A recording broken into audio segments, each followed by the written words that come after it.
మొన్నటి current affairs చివరి ప్రశ్నకు సమాధానం. ప్రపంచంలోని అతిపెద్ద హైవే ఎక్కడ ఉంది? పాన్ అమెరికన్ హైవే ప్రపంచంలోనే అతిపెద్ద రహదారి. అమెరికాలోని అలాస్కాలోని ప్రుధోయ్ బే నుంచి మొదలుకుని సెంట్రల్ అమెరికా మీదుగా కొనసాగుతూ దక్షిణ అమెరికాలోని అర్జెంటీనాలోని ఊర్స్వాయా వద్ద ముగుస్తుంది. 14 దేశాల మీదుగా 30,000 కిలోమీటర్ల మేర ఈ హైవే ఉంటుంది. నిర్విరామంగా డ్రైవ్ చేస్తూ ప్రయాణించిన ఈ హైవేలో ఓ వైపు పూర్తి చేయడానికి 3 నుంచి 4 నెలలు పడుతుంది. ఇక మొదటిది, భారత్ జీడీపీ గ్రోత్ 7.2%గా వరల్డ్ బ్యాంక్ అంచనా. ఫైనాన్షియల్ ఇయర్ 26 లో భారత్ జీడీపీ గ్రోత్ 7.2%గా ఉంటుందని ప్రపంచ బ్యాంక్ అంచనా వేసింది. డొమెస్టిక్ డిమాండ్, పన్ను సంస్కరణలు ఈ గ్రోత్ కు కారణమని గ్లోబల్ ఎకనామిక్ ప్రాస్పెక్ట్స్ రిపోర్ట్ లో పేర్కొంది. ఇక ఫైనాన్షియల్ ఇయర్ 27 లో జీడీపీ గ్రోత్ 6.5%గా ఉండొచ్చని తెలిపింది. ఇక రెండవది, 5 స్థానాలు మెరుగైన భారతీయ పాస్పోర్ట్. ప్రపంచంలోని పవర్ఫుల్ పాస్పోర్ట్స్ జాబితాలో భారతీయ పాస్పోర్ట్ 5 స్థానాలు పైకి ఎగబాకింది. హెన్లీ పాస్పోర్ట్ ఇండెక్స్ లో గత ఏడాది ఇండియన్ పాస్పోర్ట్ ర్యాంక్ 85 ఉండగా ఈ ఏడాది 80కు చేరింది.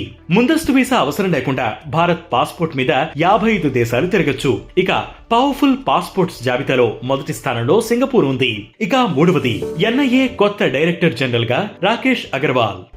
నేషనల్ ఇన్వెస్టిగేషన్ ఏజెన్సీ నూతన డైరెక్టర్ జనరల్ గా senior IPS officer Rakesh Agarwal నియమితులయ్యారు. 2028 ఆగస్టు 31 వరకు ఆయన ఈ పదవిలో కొనసాగనున్నారు. కాగా అంతకుముందు Agarwal NIA special director general గా సేవలు అందించారు. ఇక నాలుగవది, ఐటీబీపీ కొత్త చీఫ్ గా శత్రుజిత్ సింగ్ కపూర్.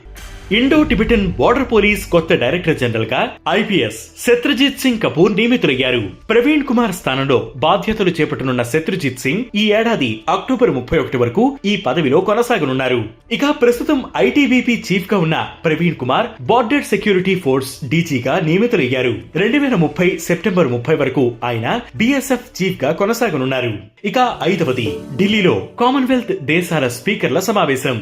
కామన్వెల్త్ దేశాలకు చెందిన స్పీకర్లు, ప్రిసైడింగ్ ఆఫీసర్ల సమావేశానికి భారత్ ఆతిథ్యం అందిస్తుంది.